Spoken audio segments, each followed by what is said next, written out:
Assalamu alaikum, my name is Hassan Chaudhary. You're tuned into something hot. This is a review of The Legend of Maula Jatt. Unfortunately, Amna is not able to join me. जब से हम लाहौर से आए हैं premiere से, उनके jaw और throat में एक इन्फेक्शन हो गई बड़ी सख्त किस्म की। सो हम लोग तो सब दुआ कर ही रहे हैं कि इंशाल्लाह वो जल्द सेहतयाब हों।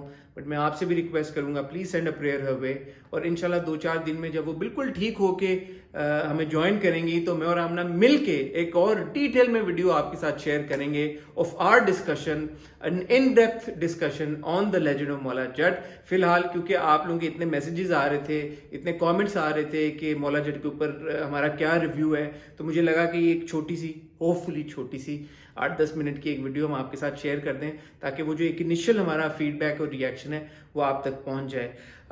मौला जट की जो कहानी है ये इतनी बेसिक है कि अगर मैं ये कहूँ कि आई थिंक दुनिया की ये अज़लों से चली आ रही वो पहली कहानी है तो गलत नहीं होगा, because it is the story of evil versus good, अच्छाई वर्सेस बुराई। बहुत बेसिक एक कहानी है और ये शुरू होती है पंजाब के एक फिक्शनल गांव में। पंजाब का हमें पता है क्योंकि उसको रिफ़र किया गया है फिल्म के अंदर, बट गांव कौन सा है वो हमें नहीं पता, तो आप अज्यूम कर सकते हैं कि एक फिक्शनल गांव है। और इंटरेस्टिंगली मौला जट की जो टाइम लाइन है कि कहानी किस एरा में सेट है वो भी डेफिनेटिव तरीके के साथ आपको नहीं एक्सप्लेन की बताएगी, बट वी कैन एज्यूम कि ये पुराने वक्तों की कहानी है, क्योंकि इसमें जो हथियार तक इस्तेमाल किए गए हैं उनमें आपको कभी कहीं पे कोई गन या राइफल नहीं नज़र आएगी। वो गंडासों और तलवारों और खंजरों का ही इस्तेमाल ज़्यादा किया गया है। और मुझे लगता है कि जो भी एरा है, it plays in itself a very important character in taking the narrative forward. जैसे मैं आपको बता रहा था, कहानी शुरू होती है पंजाब के एक फिक्शनल गांव में, जहाँ पे एक सरदार, उसकी बेटी, सॉरी सरदार और उसकी बेटी नहीं, सरदार और उसकी बीवी और बेटा, उसका बेटा रहते हैं। और एक अनफॉर्चुनेट, बहुत ही ट्रैजिक इंसिडेंट की वजह से बेटी की ज़िंदगी कम्प्लीटली बदल जाती है। बेटा grows up to be Maula Jatt, played by Fawad Khan. और वो जो उसकी ज़िंदगी का एक पास्ट ट्रॉमा होता है, उसकी वजह से उसकी पर्सनैलिटी जिस एतबार से शेप होती है, उसमें physical violence takes the main sort of like the main role. दूसरी तरफ हम देखते हैं जो अपोजिंग क्लैन है, जो बुराई को रिप्रेजेंट कर रहा है जो ग्रुप, दैट इज़ द नथ फैमिली, जिसमें 3 भाई बहन हैं।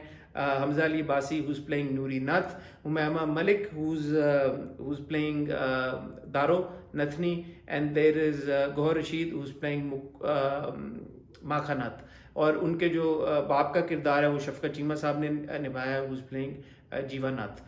तो ये जो नथ हैं और दूसरी तरफ मौला जट है, इनका आपस में टकराव कैसे होता है, और बुराई और अच्छाई में हमें पता ही है कि हमेशा जीतती तो अच्छाई ही है, लेकिन अच्छाई किस तरह से जीतती है, ये कहानी है the legend of Maula Jatt की।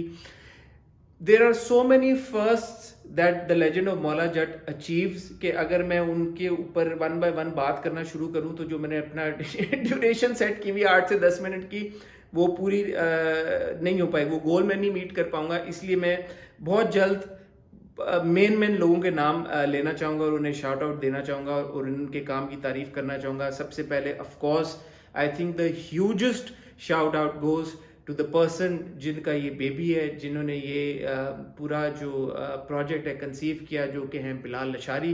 बिलाल लशारी ने ना सिर्फ इस फिल्म को डायरेक्ट किया, इस फिल्म की कहानी भी उन्होंने नासिर अदीब साहब के साथ जॉइंटली लिखी। डायरेक्टर फोटोग्राफी भी वो हैं मौला जट के, और उसके साथ साथ उन्होंने एडिटिंग भी मौला जट की उन्होंने ही की है। Screen play, director of photography, editing, तीनों चीज़ें बिलाल लशारी ने की है, along with being the director of the film. Film को बिलाल लशारी के साथ साथ ऑब्वियसली, जैसे कि हमें पता ही है, जो ओरिजिनल मौला जट के राइटर हैं नासिर अदीब साहब, उन्होंने लिखा है, और जो फिल्म के सारे डायलॉग्स हैं वो नासिर अदीब साहब के ही हैं। अगर आपने ओरिजिनल मौला जट देखी है और जब आप ये देखेंगे, या अगर आपने ये देख ली और बाद में अगर आप ओरिजिनल मौला जट देखेंगे, तो आपको पता चलेगा कि बहुत सारे ऐसे डायलॉग्स हैं जो कि ओरिजिनल में इस्तेमाल हुए, जो कि दोबारा रिपीट किए गए, बट वो इस हिसाब से रिपीट किए गए हैं और कहानी में उनको इस तरह से इस्तेमाल किया गया है कि आपको देख के ये नहीं लगता कि oh it is mayor repetition of something that you already seen, because कहानी की जो प्रेमिस है वो बहुत मुख्तलिफ है ओरिजिनल मौला जट से। और एक और बात आई थिंक जिसका फवाद खान ने भी अपने इंटरव्यूज में फिल्म की रिलीज से पहले बहुत जिक्र किया है, this is not a remake of the original Maula Jatt, it is a reboot. सो जहाँ पे किरदार बहुत सिमिलर हैं ओरिजिनल से, कहानी एक हद तक मिलती है, डायलॉग्स की सिमिलैरिटी है, बट जो नैरेटिव है वो बिल्कुल same to same ditto original Maula Jatt वाला नहीं है। बिलाल अशारी के बाद of course another huge shout out goes to Nasir Adeeb sahab, जिन्होंने वो डायलॉग्स लिखे हैं। इस फिल्म में ऐसे बेतहाशा मोमेंट्स हैं, ऐसे बेतहाशा ऐसी लाइंस हैं जो कैरेक्टर्स कहते हैं, जिस पे आप बेसाख्ता तालियां बजाने पर मजबूर हो जाएंगे, और अगर आपको सीटी बजानी आती है तो तालियों के साथ साथ आप सीटियां भी बजाएंगे। मैं यहाँ पे जिक्र करना चाहूँगा अमारा हिकमत का, असद जे खान का, जिन्होंने इस फिल्म को प्रोड्यूस किया along with Bilal Lashari, because it is truly a magnum opus. इसमें जिस एतबार की जो इसकी प्रोडक्शन वैल्यू है, वन कैन ओनली अज्यूम कि जिस तरह की इन्वेस्टमेंट हुई है इस फिल्म को इतना ग्रैंड बनाने में और लोगों तक पहुंचाने में, उसके लिए बहुत बड़ा जिगरा चाहिए। सो प्रोड्यूसर्स को भी ह्यूज शाउट आउट। इस फिल्म की एक जो हाईलाइट है वो है इसके स्टंट्स, इसका action, never seen before in the history of Pakistani cinema. जो इसके स्टंट्स का लेवल है और जो फाइट सीक्वेंसेस का लेवल है, it is truly comparable with any international project. और उसकी वजह यही है कि इस फिल्म के जो स्टंट कोऑर्डिनेटर हैं वो हैं इयान वैन टेम्पली, जिन्होंने हॉलीवुड की बेतहाशा फिल्मों में काम किया है। बहुत स्टीम्ड रिनाउंड नाम है स्टंट कोऑर्डिनेटर्स की दुनिया का। तो अगर आप उनको गूगल करेंगे, आई एम श्योर आप भी बड़ा इंप्रेस होंगे उनकी लिस्ट ऑफ फिल्मोग्राफी से। इसके साथ साथ जो फिल्म के विजुअल इफेक्ट्स हैं, आउट क्लास, आउटस्टैंडिंग, और उसका क्रेडिट जाता है हमजा बाजवा को और ब्रायन एडलर को। ब्रायन एडलर अगेन वीएफएक्स और की विजुअल इफेक्ट्स की दुनिया का एक बहुत बड़ा नाम है, उन्होंने बहुत सारी इंटरनेशनल फिल्म से काम किया है। अगर आप ज़्यादा इंटरेस्टेड हैं उनके बारे में जानने के लिए तो you can go and check him out on Google. Sarmad Ghafoor का म्यूज़िक ज़बरदस्त है। फिल्म में गाना कोई नहीं है, एक ही गाना है जो कि इज़ इसेंशली विदाउट म्यूज़िक, और वो जो फिल्म के लीड कैरेक्टर्स हैं वो उस वक्त उनकी ज़िंदगियों में क्या हालात हो रहे होते हैं उसको पोर्ट्रे करता है। बहुत खूबसूरत है। लेकिन इस फिल्म में एक जो गाना ना होना या म्यूज़िक ना होना, वो उसकी कमी आपको बिल्कुल भी महसूस नहीं होती। उसकी वजह यह है कि उसका बैकग्राउंड स्कोर इतना ज़बरदस्त है कि वो आपको 2.5 घंटे की फिल्म कब शुरू होकर ख़त्म हो जाती है आपको एहसास भी नहीं होता, बल्कि आप 2.5 घंटे की फिल्म जब ख़त्म होने वाली होती है आपको पता है कि अब ये ख़त्म हो जाएगी, आपका दिल चाहता है कि यार ये ख़त्म ना हो। और उसका क्रेडिट, बहुत बड़ा क्रेडिट, बहुत हद तक जाता है इस फिल्म की इंटायर कास्ट को, जिसमें सबसे पहले Fawad Khan as Maula Jatt, I think he is done an absolutely brilliant job. उनकी जो ट्रांसफॉर्मेशन है, फिजिकल ट्रांसफॉर्मेशन है, from what we see of him off camera, और जिस तरह से उस फिल्म में वो मौला जट के रूप में नजर आए हैं। बहुत सारे फवाद के ऐसे सीन्स हैं जहाँ पे वो डायलॉग भी नहीं बोल रहे, बात भी नहीं कर रहे, लेकिन उनकी परफॉर्मेंस में इतना इम्पैक्ट है, उनकी आंखों के देखने में इतना इम्पैक्ट है कि the audience is left stunned. Mahira Khan who is playing Mukkho, जो कि मौला का लव इंटरेस्ट है, will not disappoint you at all. मैं आमना के साथ बैठा जब फिल्म देख रहा था तो मैंने आमना से 2 बार पूछा कि आपको लगता है माहिरा के जो डायलॉग्स हैं किसी और ने डब किए हैं, तो ऑब्वियसली वो किसी और ने नहीं डब किए थे, माहिरा की अपनी आवाज़ है। बट उन्होंने जिस एतबार से पंजाबी बोली है, क्योंकि इसकी बहुत बात हो रही है कि उनका एक्सेंट नहीं सही है, शायद वो पंजाबी बोल नहीं पाएंगी क्योंकि वो असल में पंजाबी नहीं है और पंजाबी उनकी मादरी ज़बान नहीं है। बट मैं being a Punjabi, I can assure you and I can confirm with authenticity कि उनकी पंजाबी में कहीं पे कोई फ्लॉ नहीं है, कोई लैप्स नहीं है। And she brings the much needed colour and relief in the life of Maula जट।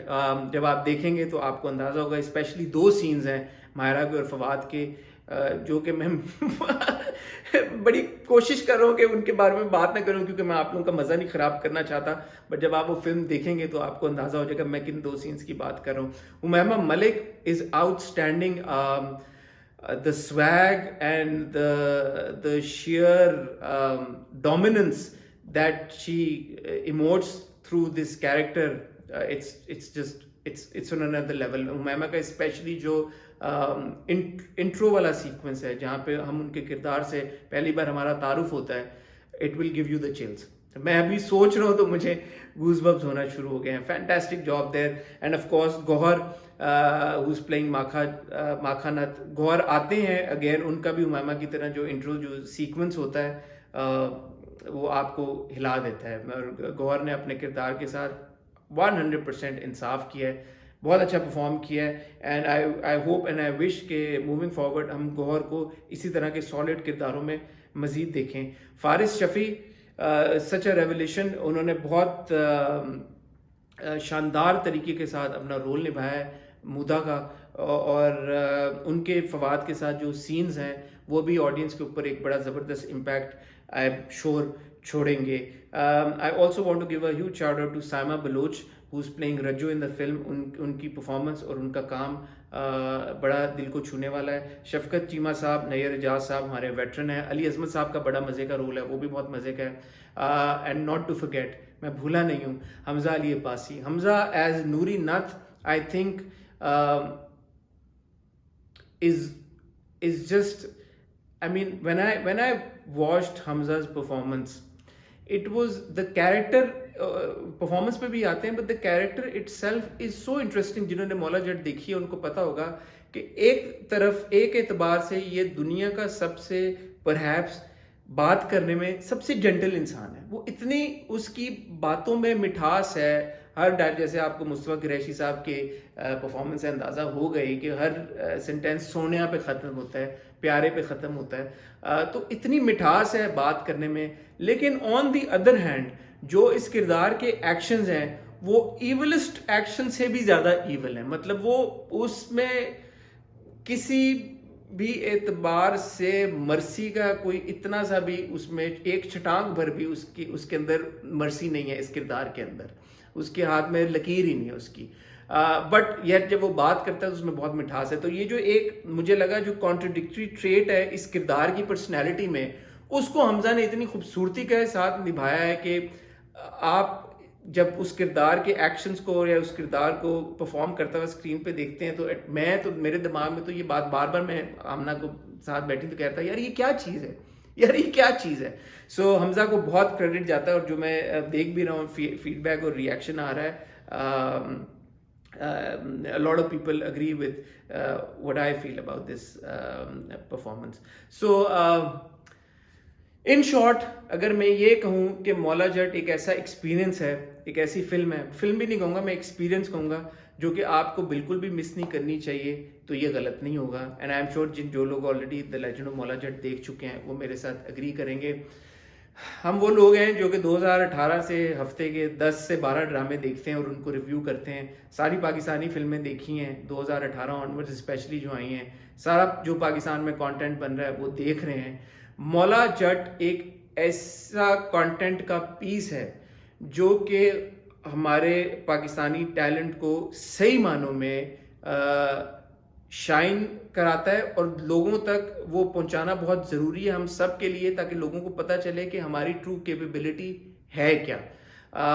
मुझे पता चला है कि कुछ सिनेमा ओनर्स और डिस्ट्रीब्यूटर्स और प्रोड्यूसर्स की भी कोई आपस में इश्यूज चल रहे हैं। मैंने उन सबसे रिक्वेस्ट है कि प्लीज़ जो भी आपके इश्यूज हैं उसको जल्द से जल्द रिजॉल्व करें, क्योंकि ये एक ऐसा प्रोजेक्ट है, एक ऐसा इवेंट है हमारी सिनेमैटिक हिस्ट्री में जिसको ज़्यादा से ज़्यादा लोगों तक पहुंचाना बहुत ज़रूरी है। वही वाली बात, ताकि लोगों को पता चल सके कि हमारा जो पाकिस्तानी टैलेंट है how truly capable it is of greatness. So अगर आपने अभी तक Maula Jatt the legend of Maula जट नहीं देखी तो ज़रूर देखें यार। जो भी आपके करीब सिनेमा है कोशिश करें कि वहाँ पे अगर दूर भी है तो ज़रूर जाएं। This is one film we must absolutely support. It's a spectacle that you wouldn't want to miss.